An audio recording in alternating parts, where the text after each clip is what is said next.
As a man noted for his simple tastes and who does not seem receptive to new and exotic foods, Donald Trump presents a challenge for banquet organizers where the U.S. president is the guest of honor. For those chefs and officials in Beijing who are anxious to showcase their country's extensive culinary heritage this week without putting their visitors' nose out of joint, there was an obvious message: keep it simple and keep it familiar. While they showed a bit more imagination than the Japanese officials who decided it was easiest to welcome Trump by serving him a burger, this week's state banquet featured plenty of dishes that the U.S. president may have encountered before. The Chinese have figured out how to play Trump. Asian leaders go the extra mile to flatter U.S. president. The dishes on the menu included coconut-flavored chicken soup, seafood chowder, kung pao chicken, stewed beefsteak and tomato sauce, braised vegetables in premium broth and grouper fillets in hot chili oil. Local delicacies that disturbed Western culinary sensibilities, such as thousand-year-old eggs and birds' nests, or like shark's fin soup, raise ethical concerns, were definitely off the menu. Lei Jun, the founder of tech firm Xiaomi, who was one of the guests at the banquet, disclosed the menu on his Weibo feed. The menu was later confirmed by an official from the Chinese Foreign Ministry. The 6 courses presented to Trump offered a wider choice than the 4 served to his predecessor Barack Obama at a state dinner in 2009. State banquets are big events in China that can involve more than 160 chefs, according to Chinese state media, with Beijing eager to ensure that nothing goes wrong.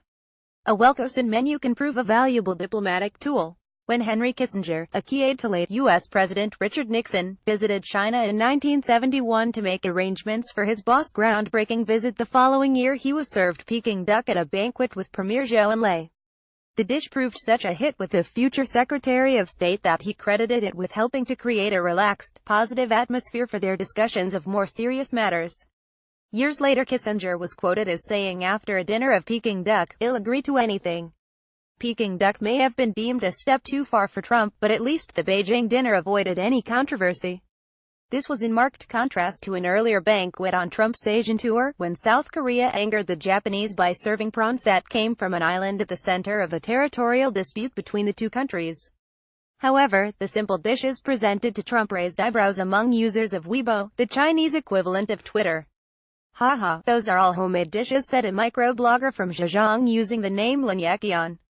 Can China's chefs charm Donald Trump like they did with Henry Kissinger in 1971? We common people have already eaten some courses that were served in the state banquet, Beijing policeman Zhang Jinshu said. "Enough, even I can afford those dishes. Next time let me cook a state banquet at home," said a user named Amanda Lee, who is a university student in Henan province. Liu Peixin, a former protocol director at the Chinese Foreign Ministry, told the South China Morning Post, despite its simple nature, the materials and ingredients were strictly selected. Ideally, the courses served in a state banquet should meet everyone's taste irrespective of their gender and age. So courses that either have strange tastes or deliver negative connotations should be avoided. Liu also said that, while Chinese culture dictated that distinguished guests should be served local delicacies such as shark's fin soup or bird's nest, Westerners might not like them. Food culture varies from country to country, and this poses difficulties in the preparation for the state banquet.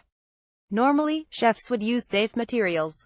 We Chinese might think sea cucumber is precious and should be served to distinguished foreign guests, but sea cucumber does not look good and it cannot easily be sent to one's mouth by fork, Liu said. Adam Cliff, a chef in Hong Kong, said the menu was designed to be palatable to all in attendance. Still, he said, that may not be a bad thing, adding, "I quite enjoy a good clam chowder."